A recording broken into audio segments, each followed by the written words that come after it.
We're built for struggle, us human beings. You're not after the bubbles of bliss that Dostoevsky described in Notes from Underground. We're built to contend with the world. We're built to contend with reality. You want a challenge, and the best way that you can take on a challenge, because a challenge fortifies you. So you don't want to be secure, you want to be strong. And you get strong by taking on optimal challenges. And so you lay out your destiny in the world, and you take the slings and arrows of fate, and you make yourself stronger while you're doing so. And you might fail, and fortune might do you in, but it's your best bet. And people that have extracted unbelievable successes out of catastrophic failures. And I'm not saying that in a naive way. I know perfectly well what happens to people. You're doing fine in life, and then you get cancer, and then 6 months later you're dead. And all the heroism in the world isn't going to save you at that point. But that's not the point. That's not the point. Life is bounded by mortality. But that doesn't mean that you don't get out there and contend, and you develop by contending, and you minimize the net amount of suffering in the world. And that's something, man. That's something to do. I said with Bill C-16 that I wouldn't speak the language of the radical leftists, because I don't think that language should define the game. But let's say it does. So here's the game. The world is a battleground of groups, and they're battling for power. That's it. That's the game. And some of them win, and they oppress those who don't win. So that's how we're going to view the world. Okay, now the leftists say, okay, well, here's the oppressed people. The oppressors, the patriarchal types, they should be ashamed of themselves and give up some power. And the right-wingers, the radical right-wingers look at that and they say, oh, I see, so the game is ethnic identity, is it? It's identity politics. Okay, we're white males. We're not going to lose. That's the right-wing version of identity politics. It's like, screw you. If we're going to divide into groups, if we're going to divide into tribes, and I'm in my tribe, I'm not going to get all guilty and lose. I'm going to get all cruel and win.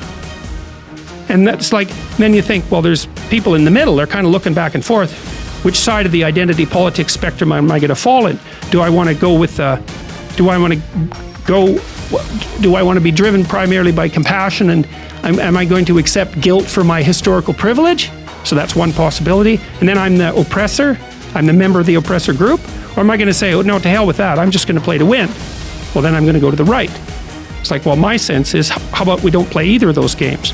And the reason we shouldn't play them is, well, the Soviets played the left-wing game and killed who knows how many tens of millions of people. You can't even count it accurately. The estimates range from 20 to 100 million. Those are pretty big error bars. And the Maoists, maybe 100 million, certainly 60 million. So, okay, that didn't work out so well. And then there's the Nazis, they played ethnic identity politics and racial superiority. It's like, what, do we want to play that game? See, what I've been trying to do, really what I've been trying to do for the last 30 years is say, look, there's heavy temptations to play those sorts of games. But that's not the only game in town. It's a much better game to play individual. It's like, get your act together. Well, I'm suggesting that people stay away from that resentfulness and bitterness, even though life is hard and there's malevolence in the world. It's like, yeah, you can tell a story where everyone's a victim, because we all die, we all get sick, and things happen to us that are bitter and terrible. Betrayal, deceit, lies, people hurt us on purpose, so it's not just the tragedy of life, it's malevolence as well. Everyone's a victim. You can tell that story. The problem is, if you tell that story and you start to act it out, you make all of that worse. That's the problem.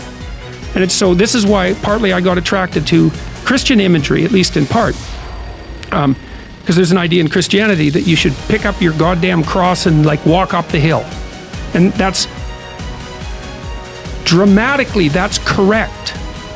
That's the right answer. It's like, you've got a heavy load of suffering to bear, and a fair bit of it's going to be unjust. So what are you going to do about it? Accept it voluntarily and try to transform as a consequence. That's the right answer. It's the right answer. Because the rest of it is tribalism. And we're too technologically powerful to get all tribal again.